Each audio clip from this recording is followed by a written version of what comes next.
Merci, bonjour à vous. Je peux remarquer sur vos visages que la nuit a été calme et reposante, tellement vos visages sont éclatants, j'ai envie de dire, et j'espère que c'est le cas pour les très nombreux téléspectateurs qui regardent en ce moment. Chaque jour est une opportunité, une occasion qui nous est offerte pour faire les choses différemment, pour vivre une nouvelle expérience, pour explorer, pour découvrir, pour apprendre, c'est très important, et surtout pour aimer et partager. Voilà.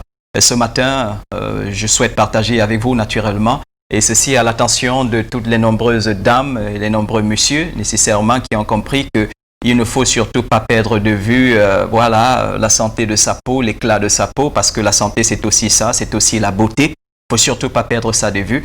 Et à un moment donné, on vient comme ça partager ces choses avec vous parce qu'on se dit, si on n'a pas l'information qui convient, on ne va pas faire les choses comme il convient nécessairement.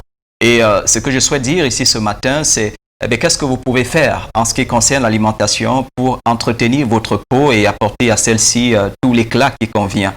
Et ceci pourquoi? Parce que la plupart des personnes se concentrent seulement sur les efforts à fournir à l'extérieur, sans jamais prendre compte du fait que la peau, comme elle est, le plus gros organe de notre organisme, est particulièrement tournée vers l'intérieur parce que c'est de l'intérieur cette peau reçoit le maximum, si vous voulez, en termes de nutriments, en termes d'éléments utiles pour rester tout ce qu'il y a de ferme, tout ce qu'il y a de souple, tout ce qu'il y a de beau ou de joli, si vous voulez. Voilà, ça c'est très important. C'est donc pourquoi, à côté des efforts fournis pour entretenir cette peau de l'extérieur, il faut œuvrer et de manière très sérieuse pour l'entretenir aussi de l'intérieur.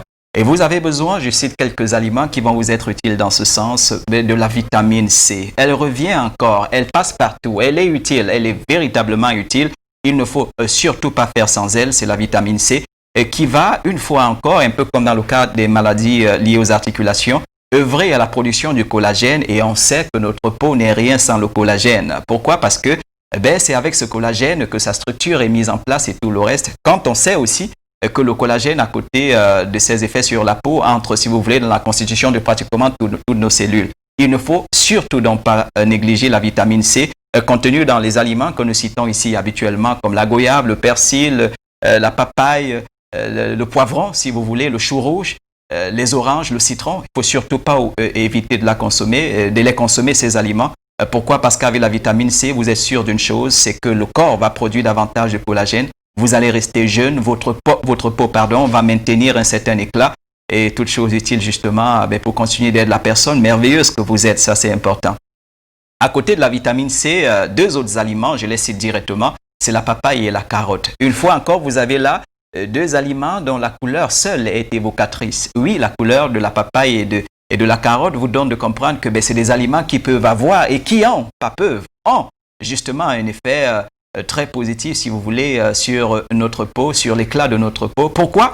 Parce que dans la carotte et la papaye, nous avons la bêta-carotène. Et la bêta-carotène entre ou intervient dans la production de la mélanine.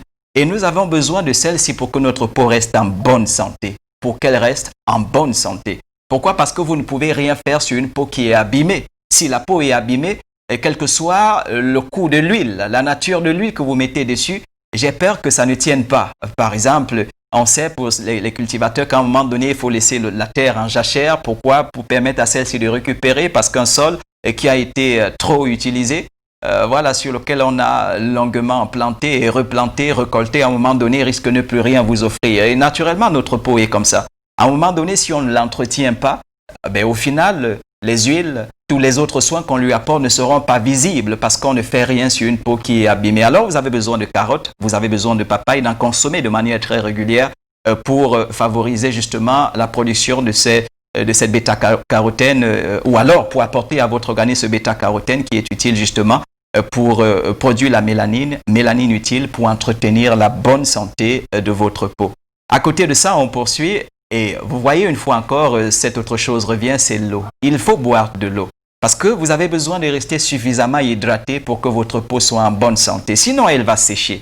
Et lorsqu'elle sèche, rassurez-vous, les rides vont très rapidement se mettre en place. S'ils se mettent en place, vous n'aurez plus votre belle allure, votre beau visage, votre belle peau, jusqu'ici appréciée par la plupart des personnes. Alors, n'hésitez pas à inclure justement dans la liste des choses que vous faites déjà pour une très belle peau, une consommation régulière d'eau. Et je vous rappelle la formule, vous voulez savoir exactement quelle quantité d'eau consommer par jour. Il faut juste avoir connaissance de votre poids que vous allez multiplier par 0,03. Et là, vous avez le chiffre qui convient en ce qui concerne votre consommation d'eau.